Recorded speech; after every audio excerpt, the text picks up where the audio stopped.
आणि प्रत्येकाने भिक्षा मागायची भिक्षा मागायचे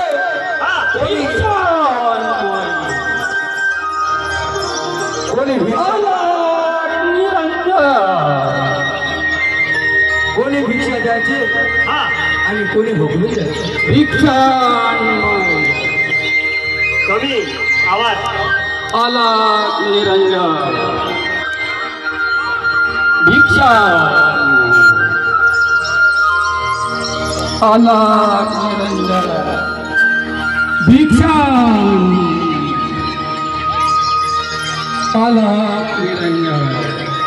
भिक्षा नाही कोणी भिक्षा द्यायचे आणि कोणी घराबाहेरून वापस पाठवायचे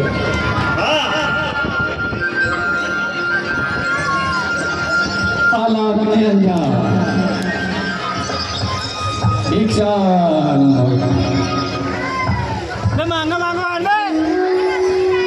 भिक्षा द्यायचे तर कोणी वापस करून द्यायचे ते गोसाई महाराज हातामध्ये चिमटा घेऊन भिक्षा मागायला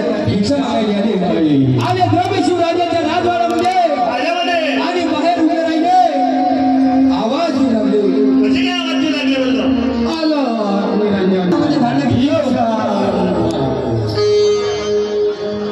हातामध्ये धान्य घेतलं बोटातली मुद्रिका त्या धान्यामध्ये टाकली आणि बाई गोसाई महाराज झाला दान देण्याकरता बाई दरवाजावर निघून गेली आणि बोलती झाली बाबाजी हे दान आलं म्हणून हे दान बाबाजी बाई तुझ्या हातचं दान मला पावन नाही बाई कारण तू निपुत्रिक असल्यामुळे तुझ्या हातचं दान मला पावन होणार नाही म्हणून तुझं दान मला घ्यायचं नाही गोसाई महाराज म्हणाले बाई तू निपुत्रिक आहे तुझ्या हातचं दान मला पावन नाही तुझ्या हातचं जर दान मी घेईन तर माझं सत्वहरण होईल माझ्या कपाळ भंग पडेल म्हणून मला तुझ्या हातचं दान पावन आहे गोसाई महाराज असे बोलते झाले आणि आपल्या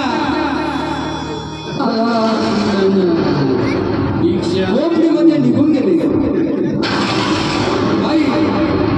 घरात जाऊन एका कोपऱ्यात दिराम बसली होता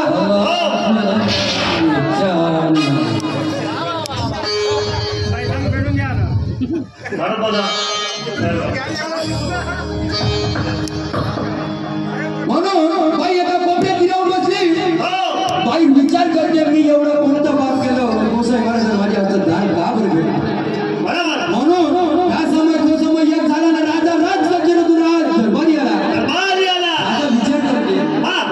मी रोज सपिवण्याचं बाई हाशी खुशी दिसायची गोडा गोविंदानं बोलायची महाराज चहा घेतला का महाराज थंड पाणी पिता का महाराज ठेप खाता का आता बोल झाली बा संध्या थांबा लागते आता त्याच्याशिवाय जमत नाही महाराज हे खरंच खाते का कोण नाही खात हे खाते का जी माणसं हे खाते का भाऊ महाराज समजून सांगा नाही तर ह्या सोट आहे तुम्ही म्हणता ठेप नाही खात म्हणता मी म्हणतो माणसं ठेप खाते माणसं ढेप खाते हो अरे माणसांना ढेप खाल्ली असते तर वाशीवादी भोगले नसते का दादा तुमच्या इकडे ठेप काढली म्हणते हे सांगा पहिले आमच्या इकडं काय जेवण दिली भाऊ कायची आमच्याकडे सरकीने कापसाची हो ते कापूस काडीवरती हो. त्याची बनवते ढेप त्याला म्हणते ढेप त्याले म्हणजे